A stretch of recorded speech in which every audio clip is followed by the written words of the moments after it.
எல்லாரும் மனுஷங்க, எல்லாரும் ஒன்று தானே. அதிகாரம் இருக்குது, பவர் இருக்குன்னா என்ன வேணால் பண்ணலாமா? ஒரு 2 நாள் முன்னாடி நான் பார்த்த ஒரு வீடியோ, ஒரு இன்சிடென்ட் என்னை ரொம்பவே டிஸ்டர்ப் பண்ணிருச்சு. அது என்ன அப்படின்னா, ஒரு லாயர் ஒருத்தர் சென்னையில் ஸ்கூட்டியில் போயிட்டு இருக்காரு. அப்போது பின்னாடி விசிகே லீடர் திருமாவளவன் வராரு. பின்னாடி எஸ்காட் கட்சி மக்கள் போலீஸோட வராரு. அந்த ஸ்கூட்டி ஃப்ரண்ட்டில் இருக்குது. திருமாவளவன் அவர்களோட கார் லைட்டாக அந்த ஸ்கூட்டியில் இடிச்சிருது. ஸோ நார்மலாக யாராக இருந்தாலும் அந்த இடத்துல நம்ம வண்டியில் யாராச்சும் இடிச்சாங்கன்னா நம்ம லைட்டாக கோவப்படுவோம், என்னாச்சு ஏது என்னன்னு கேட்போம். கரெக்டாக? அது மனித இயல்பு.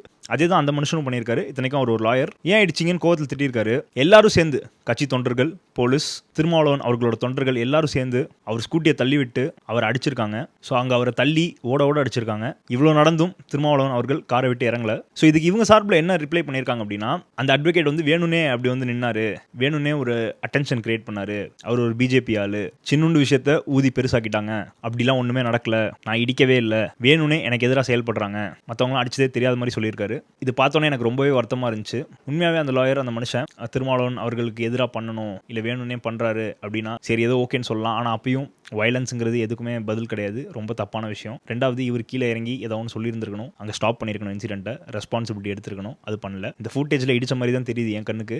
ஸோ உண்மையாக இடிச்சிருந்தாங்க அப்படின்னா இது ரொம்பவே வருத்தமான ஒரு விஷயம். வக்கீலுக்கு இந்த நிலைமைனா சாமானிய மக்கள், சாதா மனுஷனோட நிலைமை என்னன்னு யோசிச்சு பாருங்க. எதுவுமே நீ கேட்கக்கூடாது, கேட்டால் நீ காலிங்கிற மாதிரி அடிச்சு அவனை காலி பண்ணா நியாயம் நீதின்னு நம்ம இப்படி கடைசி வரைக்கும் வீடியோவில் தான் பேசிட்டு இருப்போம். இதே நீங்கள் போயிட்டு இருக்கிறப்போ உங்கள் வண்டி யாராச்சும் அடிச்சா நீங்கள் சும்மா இருப்பீங்களா? அவர் இப்போ ஹாஸ்பிட்டலில் ரொம்ப கஷ்டப்பட்டு இருக்காரு. ஸோ நீங்கள் இதை பற்றி என்ன நினைக்கிறீங்கன்னு மறக்காம கமெண்ட்டில் சொல்லுங்கள். அப்படியே தெரிஞ்சுக்கணும்னு நினைக்கிற உங்கள் ஃப்ரெண்டுக்கு மறக்காம இந்த வீடியோ ஷேர் பண்ணுங்கள். தேங்க்யூ.